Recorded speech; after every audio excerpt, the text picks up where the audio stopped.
Good evening students. आज हम statics में बात करेंगे क्वार्टाइल डेविएशन की डेफिनेशन, मेरिट और डिमेरिट्स के, और कुछ एग्जांपल्स भी हम लोग डिस्कस करेंगे।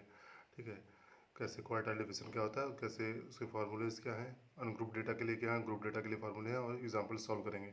Okay, let's start. Quartile deviation, quartile जैसे नाम से क्लियर हो रहा है कि 1/4 पार्ट होगा, 1/2 पार्ट होगा, और 1/2 किसका होगा, मतलब इसमें 4 पार्ट होंगे टोटल, लेकिन फोर्थ में भी हम हाफ पार्ट देखेंगे। हाफ पार्ट कैसे देखेंगे, जरा ये देखते हैं। The quartile deviation is 1/2 of the middle 50% of the cases, मतलब जो कुछ भी केसेस रहते हैं उनके मिडिल का हाफ ही देखते हैं। ठीक है, it is 1/2 of the scale distance between the third quartile and first quartile, मतलब जो थर्ड क्वार्टाइल होगा और फर्स्ट क्वार्टाइल होगा उनके हाफ का जो होगा वही हमारा क्वार्टाइल डेविएशन कहलाएगा। First quartile Q1 is a point below which lie 25% of the scores or the scale, and the third quartile Q3 below the point below which lie 75% of the scores on the score scale। ठीक है, Q1 जो है जिसमें 25% जिसके नीचे रहेंगे, और Q3 जिसके नीचे 75% रहेंगे। ठीक है, इस बात को जरा ध्यान से सुनिएगा। Q1 में 25% नीचे रहेगा, Q3 में 75%। फॉर्मूला देकर कंफ्यूज मत होइएगा। Q is equal to Q3 minus Q1 upon 2। ठीक, ये अव्यवस्थित के लिए है, लेकिन इसका भी एक अभी इसमें और एक्सेस फार्मूला Q3 और Q1 कैसे फाइंड करते हैं, इसका अलग फार्मूला है, वो अभी हम आगे डिस्कस करेंगे। यहाँ पे Q3 इक्वल टू दे रखा है L3 plus 3n/4 minus FC upon FM into i. ठीक है, यहाँ पे FC यानी हम फ्रीक्वेंसी लेंगे, और FM दे रखा है तो इसको हम CF लेंगे। ठीक है, कैसे यूज़ करेंगे अभी आगे हम क्वेश्चन में देखेंगे। और एक Q1 equal to L1 plus n/4 minus FC upon FM into i, और Q2 equal to Q1 plus QD and Q3 minus QD। No, अभी आगे देखते हैं। Quartile division is also known as measure of dispersion. Uses of quartile division, these are when the median is the measure of central tendency. जब median जो है major of central tendency है तब हम क्वार्टाइल डिवीजन यूज करते हैं। When there are scattered और extreme scores which would influence the standard division, जब स्टैंडर्ड डिवीजन को एक्सट्रीम स्कोर्स अफेक्ट करते हैं तब हम क्वार्टाइल डिवीजन का यूज़ करते हैं। When the concentration around the median is the middle 50% of case which is primary interest, मतलब जब कंसंट्रेशन जो मीडियन का आता है वो फिर बीच के 50% डेटा से यूज होता है, बाकी से कोई मतलब नहीं रहता है, तो हम क्वार्टाइल डिवीजन यूज़ करते हैं। आगे देखते हैं। यही बात हिंदी में बताई गई है, चतुर्थांक विचलन इसको हिंदी में कहते हैं, या चतुर्थांश विचलन भी कहीं कहीं कहते हैं, बुक्स में लिखा है। तो वैसे होता चतुर्थांक विचलन ही है। चतुर्थांक विचलन को अर्धांतर चतुर्थांक प्रसार सेमी क्वार्टाइल रेंज भी कहते हैं। जैसे रेंज में क्या होता था कि लास्ट हाईएस्ट और मिनिमम वैल्यू को जो रहती है उनको हम माइनस कर देते हैं और रेंज का फाइंड कर लेते हैं। ठीक है, इसी तरह यहाँ पे होता है फर्स्ट और थर्ड चतुर्थांक, अर्थात आवृत्ति वितरण के 25वें और 75वें 25th और 75th प्रतिशतांक की आधी दूरी ही चतुर्थांक विचलन कहलाती है।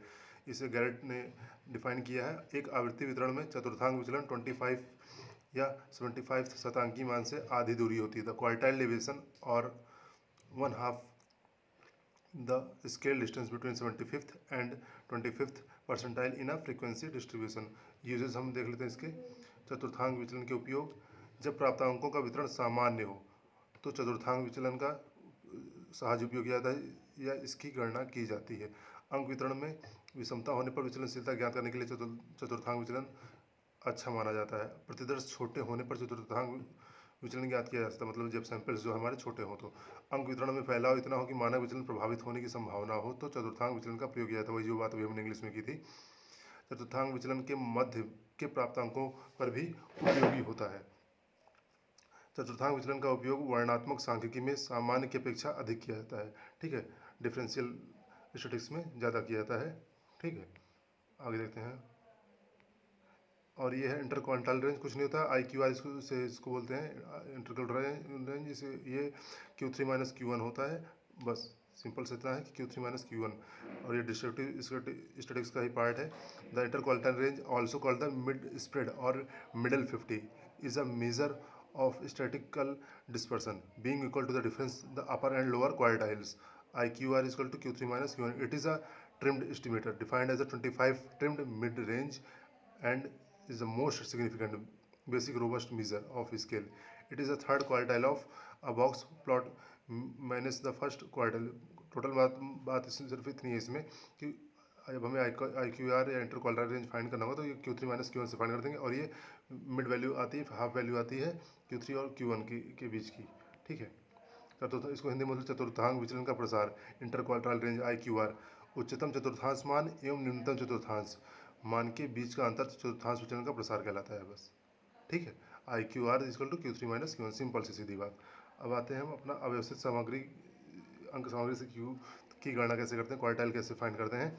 Q equal to Q3 minus Q1 upon two. अब Q1 जब Q3 और Q1 फाइंड करना रहेगा हमको, तो Q1 के लिए n प्राप्तांकों की संख्या है यहाँ पे n+1 अपॉन फोर्थ टर्म होगा Q1, और Q3 का होगा 3/4 n+1 टर्म, ये भी कर सकते हैं, या 3n+1/4 टर्म, ये भी कर सकते हैं, जो आपको ज़्यादा आसानी से याद हो जाए। अब यहाँ ये थोड़ा सा पिकुलर हो गई है, ध्यान दीजिएगा इसमें। व्यवस्थित अंक सामग्री से Q की गणना, ये फॉर्मूला थोड़ा सा टिपिकल है, इस पर थोड़ा गौर कीजिएगा भाई। क्या है, Q equal to Q3 minus Q1 upon two, है तो वही फार्मूला, लेकिन इसमें Q3 और Q1 अलग तरीके से फाइंड होता है। जैसे अभी हम जब फर्स्ट स्लाइड देख रहे थे तो उसमें हमने देखा था कि फार्मूला था लंबा सा, उसी का यूज़ करते हुए यहाँ पे Q3 देखिए क्या होता है, तृतीय चतुर्थांक या वह चतुर्थांक जिसके नीचे 75% या 75% आवृत्तियाँ होती हैं। ठीक है, ये बात ध्यान से सुनिएगा, ऐसा दिखता कहीं नहीं लेकिन होता यही है। ठीक, 75% आवृत्तियाँ होती हैं उसके नीचे, और Q1 वो होता है प्रथम चतुर्थांश या वह चतुर्थांश जिसके नीचे 25% आवृत्तियाँ होती हैं। ये एक्चुअली कैसे होता है, अभी मैं एक छोटा सा फिगर बना के आपको समझा दूँगा, ज़्यादा बेटर समझ में आ जाएगा कैसे ये 75% इसके नीचे होती हैं और किसके उसके नीचे 25% कैसे होती हैं। Okay, don't tension about that. हाँ, नाउ Q3 का अगर फाइंड करना तो L+3n/4 minus F upon F, यहाँ F जो है कैपिटल F ऊपर जो दिख रहा है, ये आपको क्यूमुलेटिव फ्रीक्वेंसी के थ्रू फाइंड आउट होगा। ठीक है, जैसे क्यूमुलेटिव फ्रीक्वेंसी हम फाइंड करते थे इसीलिए वहाँ पे फार्मूले में वो देखिए FC लिखा था। ठीक है, तो वही ये CF है, मैं यहाँ पे इसको कैपिटल F से रिप्रेजेंट किया हूँ, और नीचे F वाला फ्रीक्वेंसी वाला F है इंटू CI, और Q1 is equal to L+n/4 minus capital F upon small f into CI। ठीक, अब यहाँ पे क्या कैसे है जरा देख लेते हैं। L इजकल टू उस वर्गांतर की न्यूनतम सीमा जिसके नीचे Q1 या Q3 पड़ता है। ठीक है, हम इसमें जब ग्रुप मिलेगा उसकी लोअर लिमिट लेंगे, जिसका फाइंड करना हो Q1 लेना के लिए अगर करेंगे तो Q1 में लोअर लिमिट देखेंगे, और Q3 के लिए देखेंगे तो Q3 के लिए। ठीक, F उस वर्गांतर के नीचे की संचयी आवृत्ति या क्यूमुलेटिव फ्रीक्वेंसी, जिसमें संचयी आवृत्ति को क्यूमुलेटिव फ्रीक्वेंसी बोलते हैं, जिसमें Q1 या Q3 है।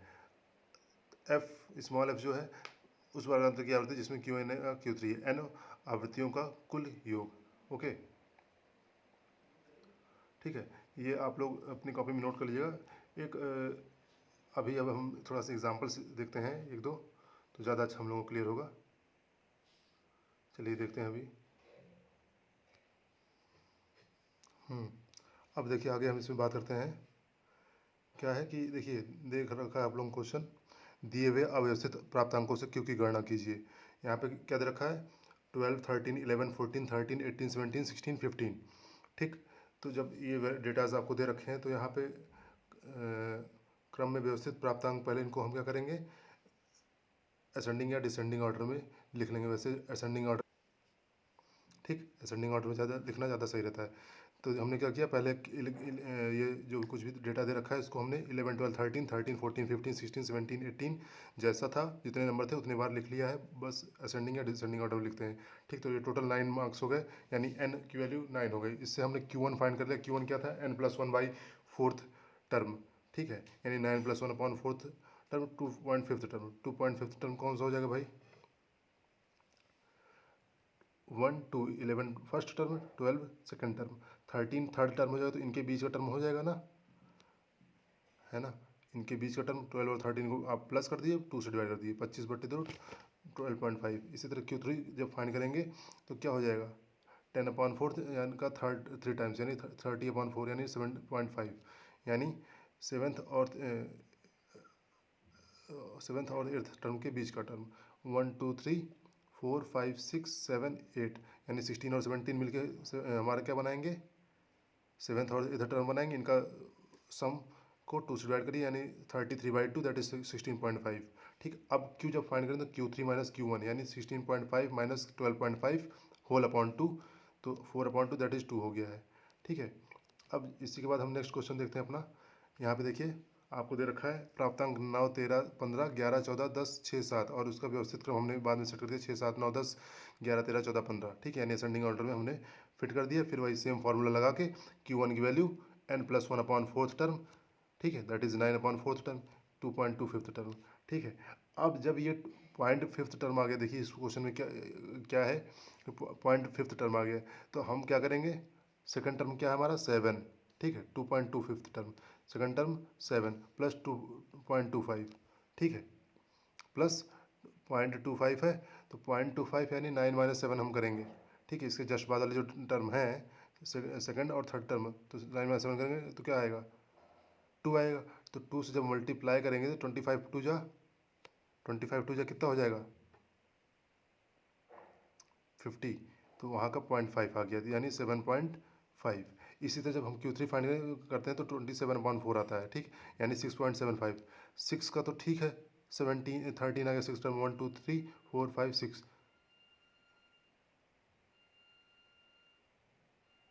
6 टर्म हमारा क्या है 13, और 0.75 14 माइनस 13 किया हमने। ठीक है, और 0.75 से मल्टीप्लाई कर देंगे तो 1 हो जाएगा, यानी 13 प्लस 0.75 13.75। ठीक है, अब Q जब फाइंड करें तो Q equal to Q3 minus Q1 upon 2, यानी 13.75 माइनस 7.5 अपॉन 2, यानी 6.25 अपॉन 2 दैट इज 3.13। कोई डाउट होगा तो आप लोग बाद में कमेंट करके पूछ लीजिएगा, ये मैं फिर से एक्सप्लेन कर दूंगा आप लोगों को, या आप लोग पर्सनल मैसेज करके ग्रुप पे पूछ लीजिएगा, क्लास ग्रुप पे, या ऐसे आपको जैसे कंफर्टेबल फील हो। ओके, नेक्स्ट क्वेश्चन पे आते हैं हम। यहाँ पे देखिए अब ग्रुप की बात आ गई है। ठीक है, ग्रुप्स में है हमारा डेटा, और इसको हम हमारा यहाँ पे क्या क्वार्टाइल डेविएशन हमको फाइंड करना है। तो देखिए पहला क्वेश्चन क्या है कि इसमें CI आपको देखा 120, 124, 1152, 119, 1110 114। देखिए यहाँ पे क्या दिक्कत है कि एक एक का गैप दे रखा है। ठीक है, एक एक का गैप दे रखा है, यानी गैप यानी 120 से 124 तो ठीक है, और 115 से 129 119 है, तो 119 और 120 के बीच वाला यहाँ गैप है। तो यही जो 0.5 वाला हम मीडियन में करते थे वही कहानी यहाँ पे भी करेंगे हम। ठीक, सेम प्रोसेस अप्लाई करेंगे, लेकिन वो हम मेंटली सॉल्व करेंगे, उसके लिए हमें सो आउट करने की ज़रूरत नहीं है। ठीक, फार्मूला क्या था हमारा ग्रुप डेटा के लिए, Q1 के लिए, Q1 की अगर गणना करें तो L plus n/4 minus F, यहाँ कैपिटल एफ जो है क्यूमुलेटिव फ्रिक्वेंसी संचयी आवृत्ति है, upon small f into CI। और देखिए जब हम सॉल्व करेंगे CF जो कुछ भी लेंगे उसके जस्ट बाद वाला हम, ठीक है, उसके जस्ट बाद वाली फ्रीक्वेंसी हम लेंगे, वही वाली फ्रीक्वेंसी नहीं लेंगे। ठीक, चलिए देखिए अब जैसे इस वाले में Q1 की गणना करनी, तो L हमारा क्या हो जाएगा 94.5। क्यों भाई 94.5 क्यों होगा, और ये देखिए क्यूमुलेटिव फ्रीक्वेंसी हमने यहाँ बना ली है 2 2 2 plus 3 5 5 plus 5 10 10 plus 7 17 17 plus 9 26 26 plus 8 34 34 plus 6 40 40 plus 4 44, और 44 से 2 46। ये नीचे वाली जो कैपिटल F बना है ये डिसेंडिंग ऑर्डर में है, क्योंकि हमारा सारा कुछ डिसेंडिंग ऑर्डर में है। ठीक है, तो देखिए अब जब हम ये देखते हैं कि हमें Q1 फाइंड करना, तो हम यहाँ क्या था जिसके नीचे 25% वैल्यूज़ लाई करें। ठीक है, जिसके नीचे 25% वैल्यूज़ लाई करें, जब 25% वैल्यूज़ हमको लाई करनी है जिसके नीचे, तो क्या करना रहेगा भाई, क्या कितनी वैल्यूज़ हैं 1 2 3 4 5 6 7 8 9, 9 वैल्यूज़ हैं।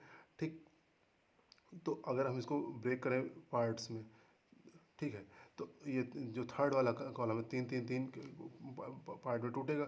ठीक, तो ये जो थर्ड कॉलम है इसके नीचे 25% वैल्यूज़ आएंगी। ठीक है, ठीक, 25% ऑफ 9 अगर हम फाइंड करते हैं तो 2 पॉइंट समथिंग आता है। ठीक है, 2 पॉइंट समथिंग आता है, तो ये थर्ड वैल्यू जो है इसके नीचे वाला सब 25% के नीचे आएगा। ठीक, इसी तरह जो ये 6 वैल्यू है इसके नीचे सारा 75% आएगा, ये ये जो 105 से 109 है, इसके नीचे वाला सारा 75 में आएगा। यानी नीचे वाला की बात मतलब ये है कि 100 से 104, 95 से 99, 90 से 94, 85 से 89, 80 से 84, ये सारा 75% में आएगा। बट यहाँ पे ये है ना कि देखिए एक एक का गैप है, जैसे 94 से 85 है, 89 है, ठीक है। तो 95 और इसी तरह यहाँ 89 तो 84 हो गया, तो 84 से 85 वाला गैप है। इसी तरह हम यहाँ 94 इसको 0.5 बढ़ा के 0.5 घटा लेते हैं। अब हमें लोअर लिमिट लेनी, तो यहाँ 94 वाले में 94.5 बनेगा ना, तो वहाँ से आया है एल इसका 94.5 एन अपॉन 4। एन कितना है हमारा, एन कितना है भाई 46 को 4 से डिवाइड करेंगे, एन सम ऑफ टोटल जो भी फ्रीक्वेंसीज हैं उनका योग, तो ये एन बराबर आवृत्तियों का योग था कुल, तो 46/4 करेंगे 11.5। कैपिटल एफ 10 हो जाएगा Q1 के लिए, स्मॉल एफ इसके जस्ट बाद वाला, ठीक है 7। क्योंकि हम देखिए हम हमारी ये सीरीज़ जो है डेटा सेट उल्टा दे रखा है, इसीलिए हम उल्टा ही देख रहे हैं। 10 के बाद वाला 7, ठीक, ये हो गया, ये इतनी बात।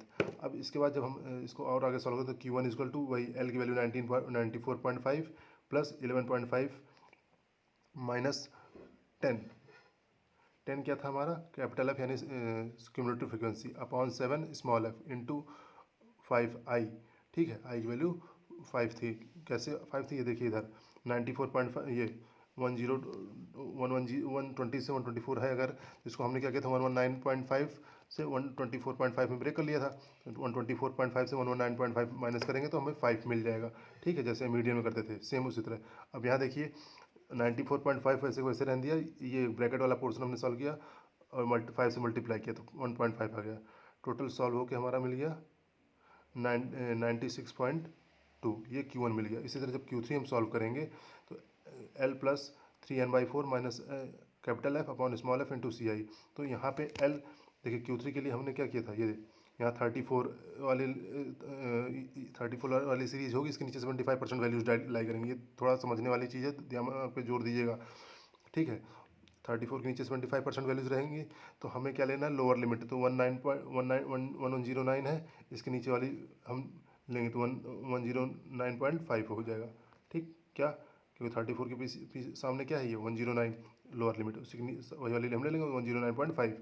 अब 3n/4 यानी 46 था, तो 46/4 हमारा कितना आया था 11.5 को 3 से मल्टीप्लाई कर देंगे तो हमारा आएगा 34.5। कैपिटल एफ की वैल्यू 34 है ही है, स्मॉल एफ उसके बाद वाली वैल्यू है, ये देखिए 34 की जस्ट बाद वाली 6 वैल्यू आई है स्मॉल एफ। अब सी आई 5 सेम रहेगा, Q3 इजकल टू वैल्यू सारी भी रखेंगे 109.5 एल की वैल्यू प्लस 3n/4 की वैल्यू 34.5 माइनस 34 कैपिटल एफ यानी क्यूमुलेटिव फ्रिक्वेंसी अपॉन 6 फ्रीक्वेंसी और सी आई 5। इसको जब सॉल्व करेंगे 109.5 आ जाएगा। अब क्यू हम यहाँ से फाइंड करें Q3 माइनस Q1/2 यानी 109.08 माइनस 96.2/2 इजक्वल टू 12.88 अपॉन 2 6.44 हो जाएगा। ओके, ये कैलकुलेशन है, यहाँ पे ऐसा कुछ है नहीं, कैलकुलेशन करके देखिएगा ध्यान से, हो जाएगा। कोई दिक्कत होगी बताइएगा। एक नया क्वेश्चन और है हमारे पास सामने, देख रहे हैं हम स्क्रीन पे, आप लोग देखिएगा। निम्नलिखित अंक सामग्री से चतुर्थांक विचलन की गणना कीजिए। यहाँ पे देखिए सब आपको फिर सेम वैसे ही डिसेंडिंग ऑर्डर में दे रखा है, उसी तरह सेम प्रोसेस से सॉल्व करना है, कहीं कुछ नया नहीं है। देखिए Q1 is equal to L plus n/4 minus f upon f, यहाँ एफ ऊपर वाला कैपिटल एफ है, नीचे स्मॉल एफ। आप लोग अगर चाहें अपनी सुविधा के लिए एफ को जो कैपिटल एफ मैंने लिखा है इसको आप क्यूमुलेटिव फ्रिक्वेंसी CF लिख सकते हैं, जिससे कन्फ्यूजन नहीं होगी, इनटू CI।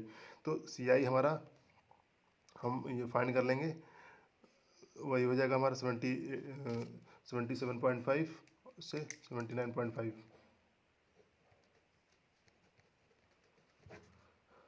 2 की CI आ जाएगी, ठीक है। CI हमारा 2 हो जाएगा। अब देखिए फिर वही वैल्यू है 1 2 3 4 5 6 7 8 9 10। तो ये 7 से नीचे वाली जो फ्रिक्वेंसी यानी 64 से 65 वाली है, उसके नीचे वाला जो कुछ रहेगा वो सारा हमारा 25% में आएगा, और इसी तरह ये 71 के भी नीचे वाला सारा 75% में आएगा, पहले वाला जो आएगा 75% में आएगा। तो इस तरह ये देखिए L हो गया 65.5 n/4 यानी n कितना है 64/4 यानी 16, एफ कैपिटल एफ यानी क्यूमुलेटिव फ्रिक्वेंसी 13, स्मॉल एफ इसके जस्ट बाद वाला 8 ले लिया है हमने, इसको और सी आई हमने 2 ले लिया है। वो कैसे आएगा आप लोगों को पता है, Q1 इजकल टू सारी वैल्यू रखेंगे आ जाएगा, इसी तरह Q3 की सारी वैल्यू रखेंगे आ जाएगा हमारा, ठीक। 71.5 हुआ है यहाँ से, ये 42 के सामने 71 वाला है तो 71.5 Q3 का L हुआ है, 3/4 यानी 16 का 3 टाइम्स 48 F, 42 का F यहाँ कैपिटल है तो 42 हुआ है ये CF, और स्मॉल f क्या है 9, इसके जस्ट पहले वाला, ठीक है। ये कहेंगे सीरीज़ के अकॉर्डिंग बाद वाला सीरीज़ जब हम देखेंगे तो, क्योंकि यहाँ डिसेंडिंग ऑर्डर में है, ठीक। तो सारी वैल्यू रखेंगे Q3 माइनस Q2, वही सारा प्रोसेस अप्लाई करके 3.29 आ जाएगा। ओके, कोई दिक्कत होगी बताइएगा आप लोग, क्वेश्चन ज़रूर सॉल्व करके अपने आप से अपने आप ट्राई करिएगा, जहाँ प्रॉब्लम आए वहाँ बताइएगा। Okay, thank you.